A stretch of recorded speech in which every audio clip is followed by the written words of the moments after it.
Assalamualaikum warahmatullahi wabarakatuh. Perkenalkan, nama saya Yulia Delasari dengan NIM 23104060. Di sini saya akan menjelaskan penggunaan roda klop. Apa itu roda klop?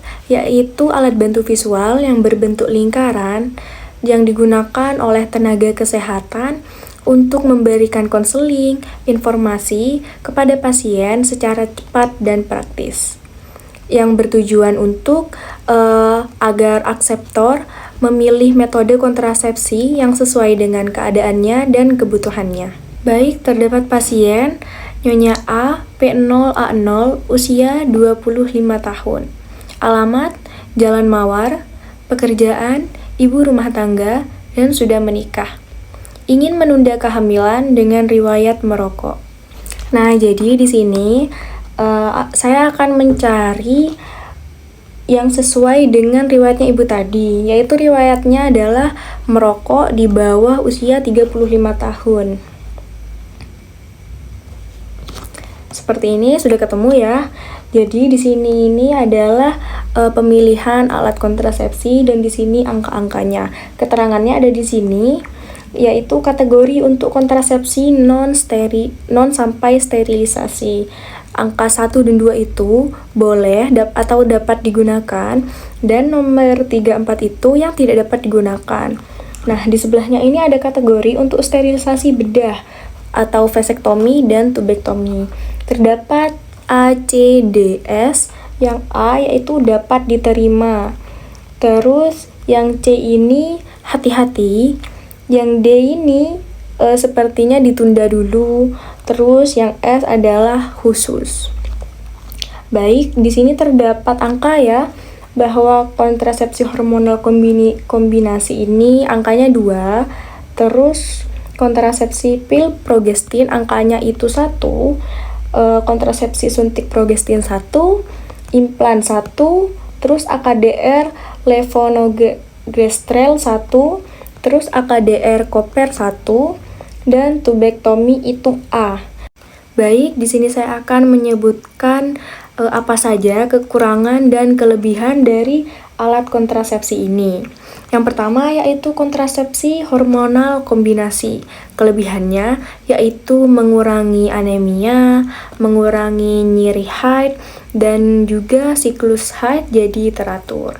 Dan kekurangannya yaitu hanya mencegah kehamilan, tetapi tidak mencegah adanya IMS atau infeksi menular seksual. Juga bisa diminum di waktu yang sama, seperti misalnya pasien minumnya itu jam 3 sore, jadi besoknya itu jam 3 sore lagi, dan sampai seterusnya harus sama. Terus yang kedua yaitu kontrasepsi pil progestin. Kelebihannya yaitu pil ini mudah didapat, terus resiko pembekakan darah dan masalah jantung itu lebih rendah.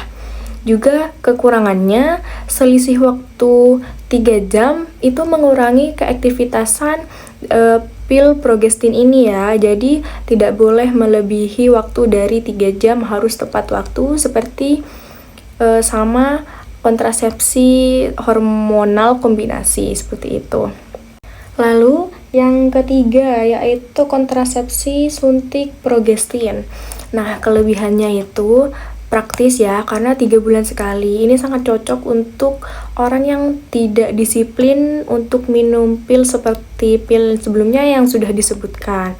Nah, ini kekurangannya yaitu pemulihan kesuburan itu lebih lama, yaitu jangka waktunya 6-12 bulan. Juga kadang haid itu tidak teratur ya, seperti itu. Setelah itu implan. Nah, kelebihannya implan ini jangka panjangnya itu 3-5 tahun. Juga ini tidak mengandung estrogen dan resiko pembengkakan darah itu lebih rendah ya.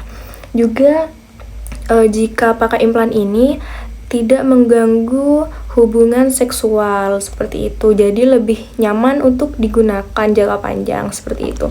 Tetapi kekurangannya yaitu haidnya tidak teratur. Terus beberapa orang itu berjerawat, tapi itu cuman beberapa orang ya, tidak semua orang seperti itu. Selanjutnya yaitu AKDR levonorgestrel, yaitu kelebihannya tidak mengganggu kesuburan permanen. Jangka panjangnya itu 5 tahun ya, 5 tahun sampai 10 tahun seperti itu. Terus kekurangannya yaitu resiko kecil, alatnya itu bisa bergeser saat pemasangan seperti itu.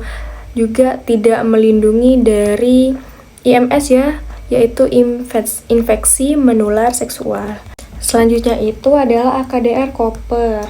Nah, AKDR Copper ini tidak ada efek samping seperti nyeri payudara akibat hormon. Dan juga kesuburan bisa kembali lebih cepat ya jika ingin hamil lagi. Dan jangka waktunya ini 5 sampai 10 tahun. Kekurangannya yaitu haid terjadi lebih banyak dan nyeri di 3 bulan sampai 6 bulan seperti itu. Selanjutnya yaitu tubektomi. Nah, tubektomi ini 100% mencegah kehamilan ya. Bagi yang mungkin tidak mau hamil lagi bisa menggunakan tubektomi ini. Tetapi dengan kekurangannya yaitu ini permanen, tidak bisa dibatalkan jika sudah melakukan tubektomi seperti itu. Dan juga biayanya lebih besar daripada metode kontrasepsi lainnya.